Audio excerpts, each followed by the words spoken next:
요한계시록 9장 6번째 나팔을 나누도록 하겠습니다. 저번에는 이 무저갱이에서 나온 이 황충들의 이야기를 했는데요. 이번에는 유프라테스 강을 에서 나온 이 이역 마병대가 이 이역 마병대를 통해서 심판이 어떻게 이루어지나를 같이 한번 보도록 하시겠습니다. 요한계시록 9장 13절에서 16절을 읽어보도록 하겠습니다. 여섯째 천사가 나팔을 불매 내가 들으니 하나님 앞 금단, 여기서 금단은 분향단을 의미하겠죠. 그러니까 여기 성소의 분향단에서, 그리고 그 분향단에 네 뿔이 있는데 그 네 뿔에서 한 음성이 나서, 여기 한 음성이 나서 어떤 천사가 이렇게 음성을 내는 소리를 볼 수 있습니다. 그래서 한 음성이 나서 나팔 가진 여섯째 천사에게 말하기를 큰 강 유브라데에 결박한 네 천사를 놓아주라. 그래서 그림을 보시면은 이 성소 안에 있는 금양단의 네 뿔에서 음성이 나서 이 여섯 번째 천사에게, 나팔을 부는 여섯 번째 천사에게 어떤 명령을 하는 것을 알 수 있습니다. 그 명령은 유브라데 강에 결박되어 있는 네 천사를 놓아줘라, 이런 말이죠. 그래서 그림을 보시면 여기 그 유브라데의 강이 있고요. 거기에 결박되어 있는 네 명의 천사를, 이 결박을 하나하나 풀어주는 그런 모습을 볼 수 있습니다.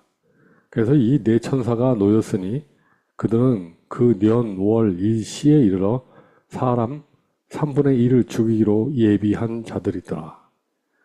이들의 목적이, 이 네 천사가 풀어지게 된 이유는 그 목적이 사람 3분의 1을 죽이기 위해서입니다. 그리고 그와 동시에 마병대 수는 2만만. 그러니까 여기 보면 2 곱하기 만 곱하기 만이거든요.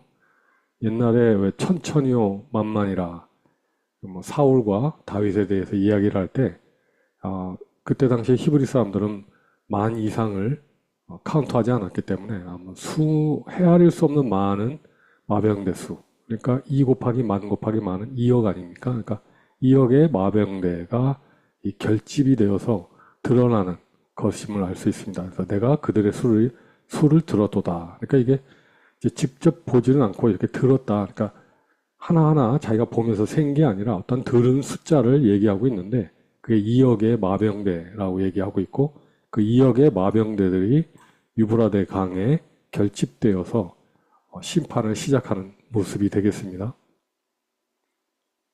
17절부터 21절, 또 내가 환상 가운데 말들과 그 위에 탄 자들을 보았는데 그들은 불빛과 자주색과 유황 및 흉배, 즉 가슴막이죠. 흉배란 그러한 보호 장구를 이렇게 지녔는데, 말들의 머리는 사자들의 머리 같고 그들의 입에서는 불과 연기와 유황이 나오더라.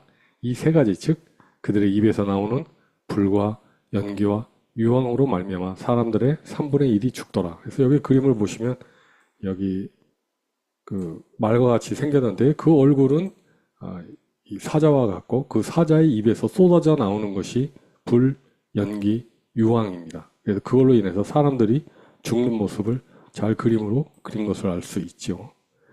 이것들의 힘은 그들의 입과 꼬리에 있으니 이는 그들의 꼬리가 뱀 같고 머리가 달렸으니며 그것으로 상하게 하더라. 여기 보면 말같이 생긴 그런 마병대가 보면은, 마병대가 탄 그 기사가 탄 그 동물을 보면은 아픈 사자요 그 꼬리는 뱀인 것을 보면은 아주 잔인하고 그리고 아주 사단적인 그런 세력들이 사람을 살상하는 모습을 볼 수 있습니다. 그리고 이러한 재앙으로 죽지 않은 나머지 사람들은 자기들의 손으로 행한 행실을 여전히 회개하지도 않고, 그러니까 여기서 보면은 인구의 3분의 1이 이렇게 감소가 되게 되는데, 살상이 되었는데 나머지 3분의 2가 이것을 보고 이건 하나님께로부터 온 재앙이구나, 그러니 빨리 하나님께로 돌이키자라고 생각하는 것이 아니라 여전히 자기를 위해 살고 있고 여전히 하나님께 회개하는 자가 없더라 라고 안타깝게 예언하고 계십니다. 마귀들과 보이지도 듣지도 걷지도 못하는 금, 은, 동, 돌과 나무로 된 우상들에게 경배하기를 계속하니까 그러니까 이제 이걸 그치지 않고 지속적으로 하고 또 이 자기들의 살인 그리고 마술 그리고 음행 그리고 도적질을 회개하지 아니하더라. 그러니까 이게 참 인간의 완악함을 이러한 어떠한 커다란 죽음과 이렇게 슬픔을 당했는데도 불구하고 여전히 자신을 중심으로 살며 회개치 아니하는 그런 모습을 보여주고 있습니다. 그래서 이 둘째 화인 여섯 번째 나팔을 한번 성경을 통해서 한번 해석해 보도록 하겠습니다. 다른 나팔과 달리 하나님 앞 금단 네 뿔에서 한 음성이 나면서 이 여섯 나팔은 시작이 됩니다. 그러니까 이 신원의 기도, 즉 분향단이 뭡니까? 그때 이 다섯 번째 인에서 하나님 이 억울함을 이 억울함에 대해서 하나님의 공의가 나오기를 바랍니다. 언제까지 참으시겠습니까? 주여 하고 간절히 기도하는 그 신원의 기도가 요한계시록 6장에 있었는데요. 결국 그 신원의 기도에 응답하시는 하나님의 모습을 알려주고 계십니다. 그래서 하나님의 직접적인 명령에 의해서 이 여섯 번째 나팔이 시작됨을 알 수 있죠. 그리고 이전보다 훨씬 더 강력하고 광범위한 전쟁과 인류적 재앙이 발생됩니다. 그러니까 유프라테스 그 지역에서 발생되는 지역 분쟁이 도미노처럼 확산되어 3차 세계대전으로까지 이렇게 번지는 그러한 모습을 볼 수 있습니다. 그리고 유브라데 강. 근데 이제 유브라데 강에 결박되어 있는 네 천사가 풀리자마자 이 2억 마병대가 집결하여 면원 일시에 말들의 입에서 불, 연기, 유황이 쏟아져서 사람 3분의 1을 죽인다고 되어 있습니다. 그런데 이게 문자적으로 보면 과연 유브라데 강 그 근처에 2억 마병대가 결집하고 집결을 하고 그렇다면 그게 병참적인 문제나 물리적인 문제나 지역적인 문제에서 과연 이게 발생이 가능할까? 그리고 이게 네 천사는 과연 어떠한 존재들인가? 그리고 그 마병대가 말의 입을 통해서 쏘아대는 그러한 불, 연기, 유황이란 무엇이고 그것이 설사 첨단 대량 상살 무기인 핵폭탄 같은 것들이 막 이렇게 터진다 하더라도 그 인근에 터진다 해서 3분의 1이 죽을 리가 없지 않습니까? 그런 전 지구적인 심판, 인구가 급감하는데 전 인류의 3분의 1이 유브라데 강 지역의 사람들을 다 몰살된다 하더라도 과연 인구 전체의 3분의 1이 죽을 수 있겠습니까? 이런 부분들에 대해서는 좀 더 저희가 겸손하게 살펴보아야 될 내용인 것 같습니다. 그래서 여기 보면은 네 천사가 풀리자 2억 마병대가 집결된 걸 보면 악령들, 그러니까 이 네 천사가 약한 악령의 세력들로 보여지고요. 그리고 이들이 세상 군대를 지휘해서 전쟁을 일으키는 그런 모습을 연상하게 합니다. 그래서 요한계시록 16장 여섯 번째 대접, 즉 여섯 나팔 이후에 나타날 이 7개의 대접 중에 여섯 번째 대접의 내용과 굉장히 유사한 것을 알 수 있습니다. 즉 개구리같이 아주 더러운 새 영이 동방 왕들을 결집시켜가지고 이 하나님에게 대적하려고 하는 그러한 모습이 보이거든요. 그러니까 요한계시록 16장을 보시면 거기에 보면 유브라데 강이 마릅니다. 그리고 귀신의 영이 용, 짐승, 이 거짓 선지자 입을 통해서 이 귀신의 영이 떠들게 되고 그들의 어떤 인도에 따라서 지위에 따라서 동방 왕들이 결집이 되어서 그래서 이 아마겟돈 전쟁을 준비하는 그러한 모습이 이제 여섯 번째 대접의 모습인데요. 이와 유사하게 여섯 번째 나팔이 유브라데 강에서 발생이 됩니다. 그래서 유브라데 강이란 유대 동쪽을 의미하거든요. 이스라엘 동쪽에 있는데 이 악한 적들이 나오는 근원지입니다. 발생지죠. 그리고 바벨론 등과 같이 이스라엘의 이 동북쪽에 있는 그런 바벨론이 침공해서 이스라엘을 완전히 이스라엘의 죄됨을 완전히 드러내면서 하나님의 인도하심에 따라서 완전히 이스라엘이 멸망하지 않습니까? 즉, 이 유브라데 강은 이 악한 적들이 나오는 근원지, 발생지임을 알 수 있고, 그리고 이 동쪽에 있는 그런 존재들이고, 하나님께서 외적을 통해서 사람들을 깨우는 그러한 모습을 볼 수 있습니다. 그리고 이제 이처럼 무서운 재앙이 이 전쟁으로 인해서 이렇게 대량으로 사람들이 살상을 당해도 남게 된 사람들이 여전히 이건 하나님으로부터 온 것이기 때문에 우리가 우리 죄를 회개하고 돌아가자 이런 생각을 가는 게 아니라 자기를 위해서 우상을 만들고 그 우상에 숭배합니다. 결국 잘 되는 나 중심의 생각을 내려놓지 못하는 것이죠. 이것은 마치 출애굽 때 여러 가지 10개의 재앙을 당해도 바로가 참 완악한 마음을 굽히지 않지 않았습니까? 이런 것은 마치 애굽 재앙 때에도 바로의 마음이 완고했던 것처럼 인간의 근본적인 죄성과 완악함을 드러내는 것이죠.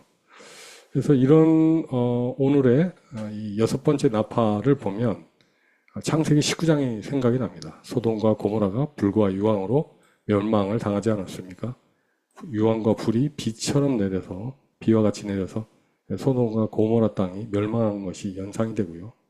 그 다음에 출애굽기 12장에서 바로의 완악함으로 인하여 애굽 재앙들과 심지어는 결국은 장자들이 다 죽어야만 하는 그런 일들이 일어난 것이 오늘의 6번째 나팔이 연상이 되게 됩니다. 그리고 에스겔서 38장, 39장에 보시면은 곡과 마곡 전쟁이 있는데요. 거기 보면은 너 마고가 네가 북방에서 많은 백성들 곧 다 말을 탄 큰 때, 그러니까 이제 마병대를 연상하게 하고요. 그리고 그 능한 군대와 함께 와서 구름이 땅에 덮은 것과 같이 그렇게 치러 올 것이다. 이스라엘을. 그런 곡과 마곡 전쟁을 연상하게 하는 것이죠. 6번째 나팔이. 그래서요, 구약 성경의 유사 사례를 한번 살펴보시면요. 6번째 나팔과 함께 6번째 나팔과 연관된 구약 사례는 무엇일까요? 그것은 유브라데 강과 관련되어 있는 것을 이제 찾아보시면 유브라데가 악의 해방 통로인 것을 아실 수 있습니다. 즉 이스라엘의 동방 쪽에 있는 군대, 즉 아수르와 바벨론을 통해서 하나님께서 이들이 유브라데 강을 넘게 하셔가지고 죄된 이스라엘을 침략하게 하셔서 그들의 죄악을, 그들의 불순종을 심판하시는 그런 모습을 볼 수 있습니다. 마찬가지로 요한계시록 9장의 2억 마병대는 하나님의 징계의 도구로 사용된 이방 세력의 재현임을 알 수 있죠. 유브라데는 하나님의 심판과 관련된 세력이나 사건이 세상으로 나아가는 문이자 발원지임을 알 수 있습니다. 그래서 유브라데 이 강을 이 6번째 나팔에서 언급하신 것이죠. 그래서 하나님께서는 이 불순종하는 이스라엘을 이 외부의 적들을 통해서 심판하셨듯이 오늘도 우리에게 주시는 말씀은 심판은 바로 예측 가능한 외부의 적들을 통해서 당하게 된다는 그런 교훈을 주고 계십니다. 그리고 이 유브라데 강에서의 어떤 사건이 궁극적으로는 아마겟돈 전쟁으로 이어지는 최후 전쟁 준비의 통로로 이 유브라데 강이 쓰임을 받는 것을 알 수 있습니다. 그리고 요한계시록 19장의 소돔과 고모라도 연상이 되죠. 구약의 성경 말씀의 6번째 나팔이. 그래서 불과 유황으로 소돔과 고모라가 멸망했던 것과 유사하게 요한계시록 9장의 6번째 나팔의 불, 연기, 유황은 이처럼 멸망케 하는 심판의 상징들임을 알 수 있습니다. 죄와 불의가 가득 찬 곳에 하나님의 진노의 불이 임한다는 경고이시죠. 그리고 출애굽기 7에서 12장의 애굽 재앙을 연상하게 합니다. 그래서 이 재앙들을 통해서 인간의 완악함과 죄를 드러내시고 그들을 징계하시는 그런 모습을 볼 수 있고요. 이와 동시에 하나님의 선택과 보호 원리를 보여주십니다. 이스라엘뿐만 아니라 그때 이스라엘과 함께 이 유월절을 지킨 그런 잡족들, 그때 이제 애굽인들 중에 하나님을 두려워하고 경외하는 자들이 이렇게 나타나지 않았습니까? 그래서 그 애굽인들이 유월절을 이스라엘과 함께 했고, 그리고 이 외인들, 이 잡족들은 이 출애굽을 함께 하게 되고, 그들은 그래서 재앙으로부터 구원을 받게 되는 것이죠. 하나님의 정의는 죄와 악을 반드시 다루십니다. 동시에 회개의 기회가 주어지죠. 그러니까 3분의 1의 죽음이 있지만 나머지 3분의 2가 남겨져서 회개의 기회가 주어지고 회개한 자는 보호받게 된다. 그렇지만 안타깝게도 그들은 자신의 완악함을 끝까지 버리지 않았다라는 것이 오늘의 말씀이 되겠습니다. 그래서 유브라데 및 동방왕에 관련된 이야기를 보면요, 이 동방왕들이 하나님의 심판의 도구로 쓰였는데요, 이스라엘이 언약을 배반하고 그 죄악을 계속 짓고 사회 부조리와 그리고 지도자들이 날로 갈수록 우상 숭배가 심해지자 하나님께서는 동방왕을 부르셔서 그들을 침략해 하십니다. 그래서 예레미야 6장이나 25장을 보시면 6장이나 25장에서 바벨론을 통해서 이스라엘을 심판하시는 모습을 볼 수 있습니다. 그래서 여기 이제 유대 땅이 있지 않습니까? 유대 땅이 있는데 이 바벨론, 그러니까 유대 땅의 동쪽에 있는 바벨론, 그리고 유대 땅의 동쪽에 있는 아시리아, 이 아수르를 통해서 이들의 죄악과 이들의 언약을 배반하는 것에 대해서 이들을 통해서, 외적을 통해서 이스라엘을 치시는 모습을 볼 수 있고요. 그리고 바벨론이 과도하게 이스라엘을 침략하였기 때문에 동방의 왕들을 불러서 이들 또한, 바벨론 또한 역으로 침략을 당하게 하나님이 얘기하시죠. 거기서 동방 왕들이 누구겠습니까? 메대와 바사가 되겠습니다. 즉 페르시아 연합군들이 이 바벨론을 멸망시키게 되죠. 그래서 여기 바벨론이 있는데 이 바벨론을 메대와 바사, 요 이란 땅에 있는 자들이, 외적들이 침입해 들어오면서 바벨론을 치시는 걸 알 수 있습니다. 즉 이 유브라데 강, 이게 보면은 이제 티그리스 강과 이 유브라데 강이 이 지역에 있는데요.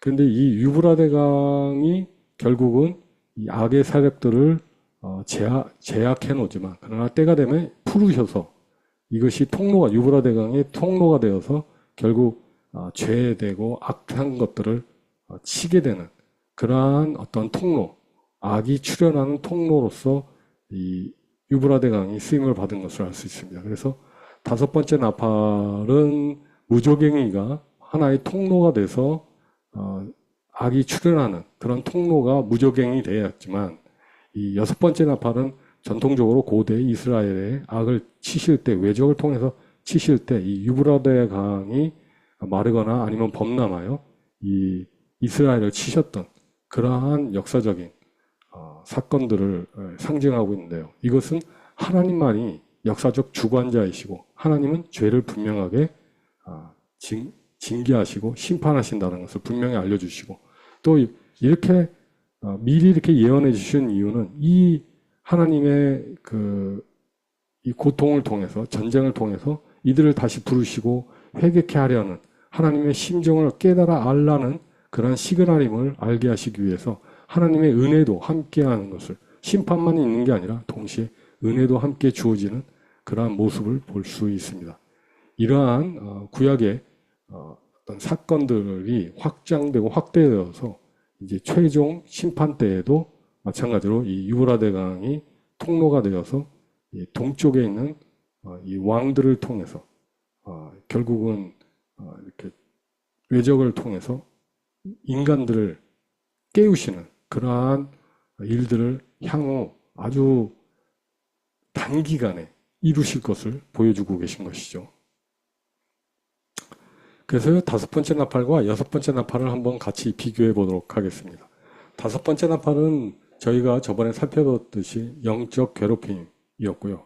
여섯 번째 나팔은 물리적인 심판입니다. 그래서 이제 영적 심판이 궁극적으로는 물리적 심판으로까지 이어져서 단계적으로 심화되는 모습을 보여주고 있습니다.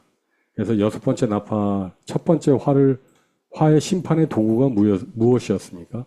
무적행에서 나오는 황충들이었습니다.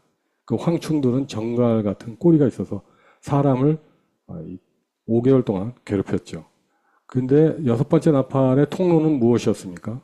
5번째 나팔의 통로는 무적행이었는데 6번째 나팔의 통로는 유브라데였습니다. 그래서 유브라데 강에서 풀려난 4천사가 2억의 기마병들을 결집하는 그런 모습을 볼 수 있습니다. 그래서 특징을 보면 이 황충의 왕인 아바돈이 영적 존재들, 황충을 풀어서 종말의 죄한다는 기간 동안에 극단적인 영적 괴롭힘을 하게 되는 그런 것을 볼 수 있습니다. 사람들은 죽고 싶을 정도로 극단적인 고통과 괴로움을 당하게 됩니다. 그러나 죽지는 못하죠.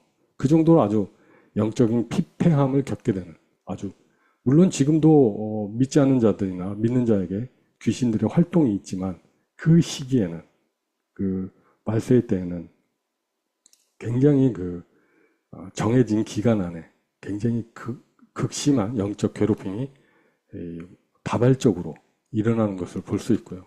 그 피해자들이 대부분 하나님의 입맞지 않은 자들이 되겠습니다. 그래서 이들을 구분하는 방법은 믿음 유무가 되겠습니다. 그래서 믿음이 있느냐 없느냐에 따라서 하나님이 인을 맞았느냐 맞지 않았느냐에 따라서 이런 영적인 괴롭힘을 당하느냐 안 당하느냐 그런 일이 있겠죠. 그렇지만은 6번째 나팔에서의 피해자는 인류 3분의 1입니다. 이 인류 3분의 1이 살해를 당하는 것이죠. 그래서 6번째 나팔에서 경고를 받았음에도 불구하고 회개하지 않는 자들에게 집중적으로 심판이 임할 것을 얘기하고 계십니다. 그리고 심판의 성격을 보면요. 5번째 나팔은 죽지는 않죠. 그러나 6번째 나팔은 다 죽습니다. 3분의 1이 죽게 되죠. 그리고 제한적인 고통입니다. 죽음까지는 가지 않습니다. 그러나 6번째 나팔은 죽죠. 그래서 불, 연기, 유황으로 죽게 됩니다. 아주 대규모 살상이 이루어지시는 것이죠. 마치 3차 세계대전을 연상하게 합니다. 그리고 고통을 통해 하나님의 부르심과 회개의 기회가 이때 5개월 동안 진행되는 것을 알 수 있습니다. 물론 이 5개월이 문자적으로 과연 5개월일지 아니면 상징적인 의미인지는 좀 다각도로 생각을 해볼 필요가 있습니다. 그리고 6번째 나팔은요. 살아남은 인류 3분의 2에게 여전히 회개의 기회가 제공됨을 알 수 있죠. 그리고 참 주님은 이렇게 심판뿐만 아니라 그 심판을 하시는 이유가 사람을 회개시키려고 하시는 그런 일임을 알 수 있습니다. 그리고 6번째 나팔 때 이 심판의 도구로 쓰임받은 그들의 외형의 특징을 한번 같이 살펴보도록 하겠습니다. 모두 다 전쟁 이미지를 갖고 있죠. 왜 그러냐면 황충이나 그리고 이 마병대나 모두 말 모양을 하고 있습니다. 말이란 그때 전쟁을 상징했죠.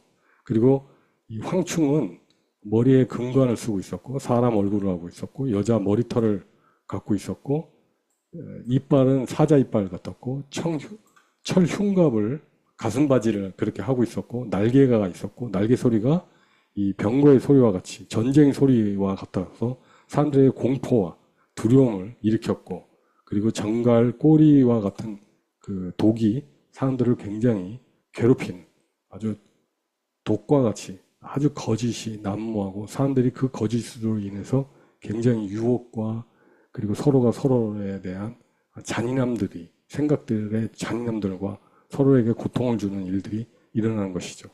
그런데 6번째 나팔에서는 황충이 아니라 말이었죠. 그래서 기병대가 타고 있는 그 말의 모습을 보면 이들 또한 흉갑을 차고 있었고 그 다음에 사자 머리를 하고 있었고요. 말의 머리는 사자 머리 같았고 그 입에서는 불, 연기, 유황이 쏟아져 나왔고 꼬리는 뱀이었습니다.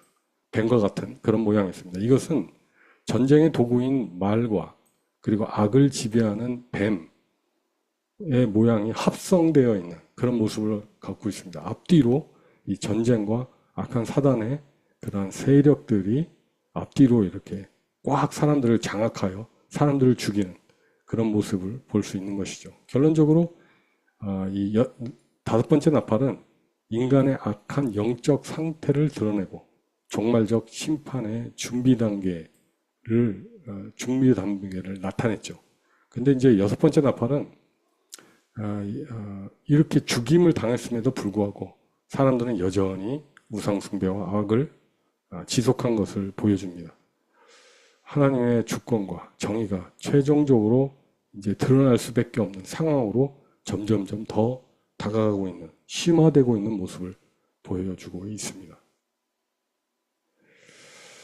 여섯 번째 나팔의 재앙은 단순한 전쟁 이야기가 아니죠. 하나님께서는 오랜 시간 참아오던 순교자들의 기도, 즉 주여 언제까지입니까? 라는 간절한 부르짖음, 이 다섯 번째 인에서 순교자의 기도에 대하여 응답하신 것입니다. 여섯 번째 나팔 재앙은 인류의 3분의 1이 죽는 전례 없는 아주 그러한 전무후무한 심판이 될 것입니다. 이 엄청난 고통을 겪었다면 사람들은 당연히 창조주 하나님께 돌아와야 합니다. 그러나 성경은 충격적인 사실을 전하죠. 남은 자들이 끝까지 회개하지 않았다는 것입니다. 그들은 귀신의 세력과 자신이 손으로 만든 금, 은, 동, 나무 이런 것들로 우상을 만들어서 그 우상들에게 계속 절을 합니다. 보지도 듣지도 걷지도 못하는 피조물에게 능력이 있다고 믿는 완악함을 끝까지 보여주는 것이죠. 게다가 이들은 네 가지 핵심적인 죄악인 살인, 술수, 그러니까 마술이나 미혹을 하는 술수, 그 다음에 음행, 성적 부도덕, 성적 타락, 그 다음에 도둑질을 멈추지 않습니다. 결국 여섯째 재판은 재앙의 크기보다는 더 크고 지독한 인간의 완고함을 폭로하고 있습니다. 하나님은 단순히 사람을 멸망시키기 위해 심판을 내리시는 분이 아니십니다. 그분은 마지막까지 회개의 기회를 주시는 분이십니다. 그러나 그 기회를 외면하는 인간의 악함이 결국 더 큰 심판으로 이어지게 되고 나아가게 됨을 저희는 볼 수 있었습니다. 그래서 여섯 번째 나팔은 우리 모두에게 이렇게 묻습니다. 너는 지금 이 경고 앞에 어떻게 반응하고 있는가?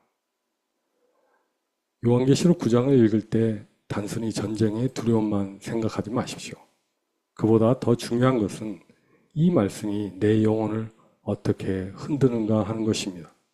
나 또한 회개의 자리로 돌아가야 하는 존재임을 인정하고 지금 이 순간 주님께 나의 마음을 돌이켜야 합니다. 마지막 때를 향해 가는 세상 속에서도 하나님은 여전히 우리를 기다리고 계십니다. 심판보다 먼저 말씀하고 계시고 그 다음에 파멸에 앞서 손을 내밀고 계십니다.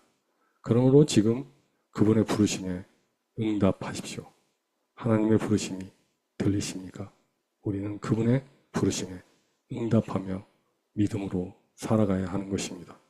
우리를 선히 인도하시는 하나님 아버지를 찬양합니다. 할렐루야.